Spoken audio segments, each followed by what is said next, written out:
In the last video, we mocked the Vue router functionality that our component previews depend upon. We chose to mock the functionality rather than provide the real functionality, since the real functionality is not relevant when the components are previewed in the style guide. In this video, we're going to do the same thing for Vue Auth, since the style guide obviously won't have authentication status for a user, but we still do want to show the components that depend on it. An example of this is the sticky nav component. In the template of this component, the global auth object is used to check if a user is logged in or out, and then the template will render conditional on this. If we try to preview this component as it is, we'll get a type error, since this auth object won't be defined. So let's go to the wrapper file now and mock the auth object by adding it as a global property on the Vue prototype. So we'll go Vue prototype dot $auth, and we'll assign an object to that again. Now the method used in the sticky nav to check the auth status is called check, so let's add that as a property, and we'll assign in a function to that, and let's just have it return false.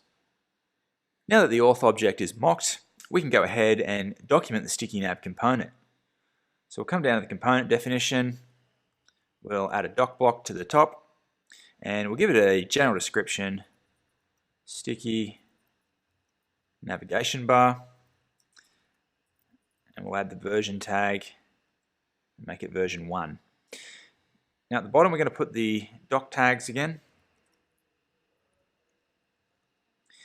and we'll start off with the usage example level 3 heading, and then we're going to put in JS code block, and inside that code block we can go ahead and declare the sticky nav component. When we reload the doc site, you'll notice something quite odd. The sticky nav has actually positioned itself up here at the very top of the viewport. So we're going to need to override a Vuetify CSS rule to keep it contained in the page. Over in our style guide's global CSS file, let's overwrite the CSS that's causing the sticky nav to be sticky. So let's put v-toolbar _fixed, and we're going to set position to be static and use the important modifier. With that done, we can see the sticky nav is now behaving itself and staying where it belongs in the page flow. You recall from Module 6 that the sticky nav component has distinct functionality when the user is logged in as opposed to logged out. Specifically, when a user is logged in, we see their name and a logout link in place of the sign in and register link, which we see when they're obviously logged out. However, our mock of the auth object means we only ever see the logged out state. So what if we want to see both states of the sticky nav in the documentation? Let's make it so that we can display the sticky nav in multiple states. So we'll first put a level 4 headline above the current example, which says logged out. And then we'll put another headline underneath that example which says logged in, and we'll declare the sticky nav again, so I'll just copy and paste that. So how do we make the second instance of the sticky nav render as it should for a logged in user? Well, to do this, we can override the global auth object directly in the markup.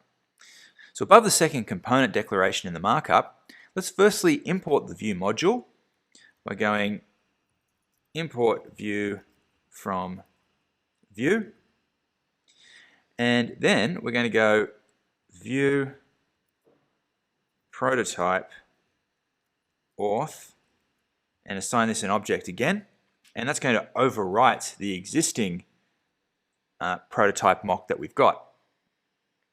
Let's add the check property again and assign it a function. This time it's going to return true instead of false. Now if the check function does return true, it means the user is logged in, and looking at the template we can see up here that it's then going to look for the user object and get the name property. So we're going to have to mock that as well. So come down here and we'll add a second property, user, and we'll assign a function to that one as well. This one is going to return an object, and we're going to need a name property on that. You can make it whatever you want. I'm just going to make it George. With that done, you can now see in the style guide that we get 2 instances of the sticky nav, giving us a preview of the component in both of its important states.